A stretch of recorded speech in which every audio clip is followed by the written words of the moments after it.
Hi, it's Dennis Daly.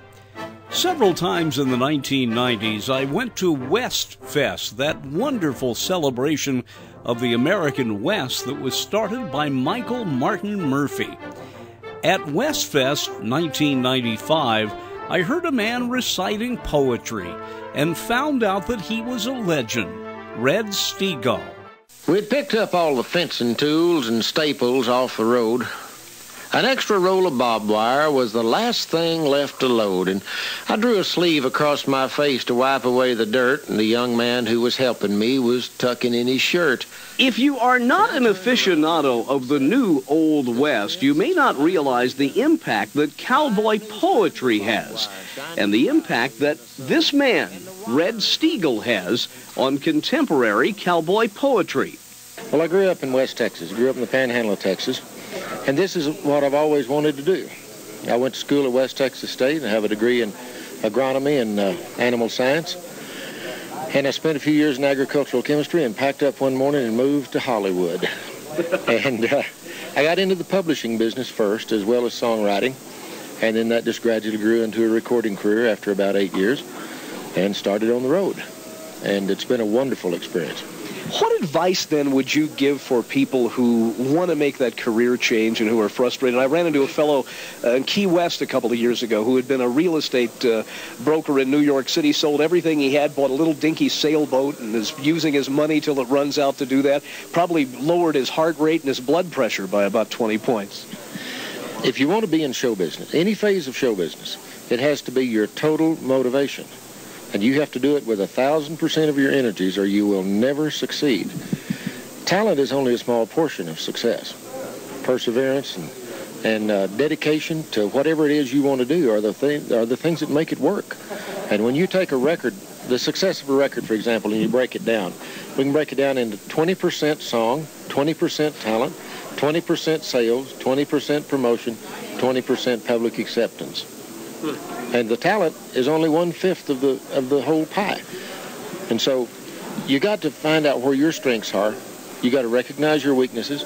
You got to be able to get knocked down and still get back up. Even if you get back up on your knees the first time, you got to get back up and say, they may hit me again, but they'll never hit me from that side. And so it's, you got to say, I came to do this for the rest of my life. What is it like out there in front of an audience, let's say, reciting and many Western poems have a great deal of pathos or irony in them, at least from my standpoint. What is it like to see an audience, particularly young kids who are discovering this for the first time, maybe a little misty-eyed, really getting into what you're doing? Well, it's always encouraging, and it's always a big ego boost when you when you create emotions for people. You make them laugh and then you make them cry. And if you can take them from one swing to the next, it really is an exciting and fulfilling sense. And I guess that everybody wants to be accepted.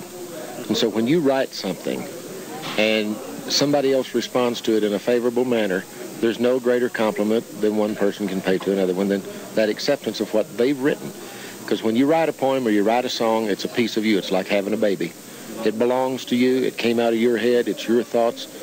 And you get to a certain point in your life where you write just for yourself anyhow. If you don't, you're crazy. If you continue to write and try to second-guess the public, you'll go nuts. And so you need to write. You need to reach a point in your life where you say, I really don't care if anybody else likes this. These are my thoughts. I'm going to put them down, and I'm going to present them to you. And if you like them, fine. If you don't, they're still mine, and I love them. Red, the whole poetry aspect of the West, is that a new invention? Was this something that evolved around the campfire? How did that all start? In the early part of the settlement of the western part of our United States, and it started in Texas. It started in those western prairies in West Texas. The majority of that country was owned by Eastern concerns and British concerns. And the people who came west to settle that country after the buffalo were gone and the Indians were put on the reservation and the longhorn came in to take care of the grass, those people were primarily of Celtic stock. They were Irish, Scotch, English, and Welsh. They brought with them not only the ability to herd livestock, because they were natural herdsmen in the old country, but they brought with them from the eastern part of our country and from the old world a love for poetry and the classics. They recited them around the campfire. Hollywood invented the cowboy and the guitar. They didn't carry guitars on those chuck wagons. If they had anything, they had a mouth harp. Now, the cook might have a fiddle or a banjo because he came from the Appalachians also. And he learned to play, or his family did, and he learned to play fiddle or guitar. But they recited the poems around the campfire.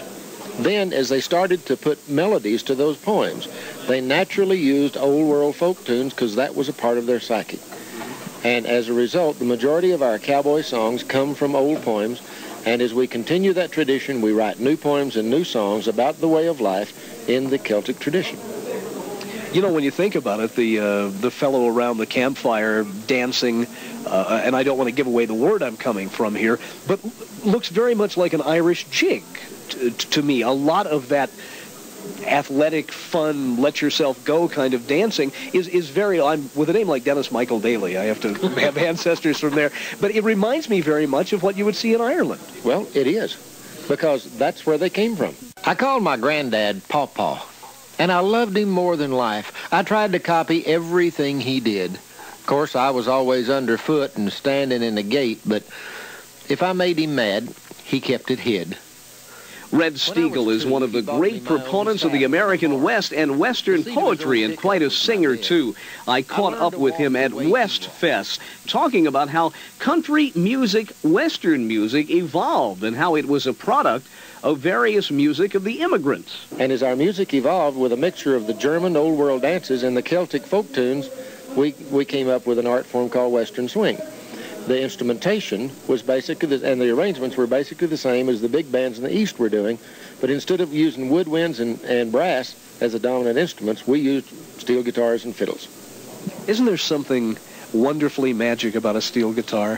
One time I learned to play piano in grade school, and then I started listening to a lot of country music, and I one night had this dream that I could play steel guitar. I just think there's something just lovely about it. Well, I love the steel guitar, but my favorite instrument is the fiddle.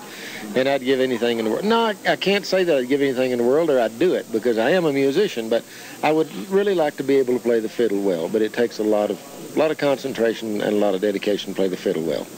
What are your favorite Western songs and or Western poems? My favorite Western poems are the poems that were written by people like S. Omar Barker, who was really a cowboy and a cowman who lived that lifestyle. I have a tremendous admiration for Bruce Kiskadden, who wrote most of his poems going up and down in an elevator in the Ambassador Hotel in Los Angeles. But he wrote stories about things that he reminisced about in the Old West when he was a cowboy. Badger Clark is one of the great classics of all times. My favorite poets today, I have two that I'm really close to that I really admire, and that's Wallace McCrae and Baxter Black. In Fort Worth, we have an event every fall called the Red Steagall Cowboy Gathering. It strictly celebrates the heritage of the cowboy and the traditions of Fort Worth, but my favorite event of the whole thing is our children's cowboy poetry contest. And this will be our third year to have the contest. This is our fifth year for the event. But last year, we had 3,000 entries from school children. And it's amazing to me the way they see the West and the Western lifestyle. Some of them relate it to their inner city situations. They relate the cowboy to their gangs. They relate the cowboy to guns and violence.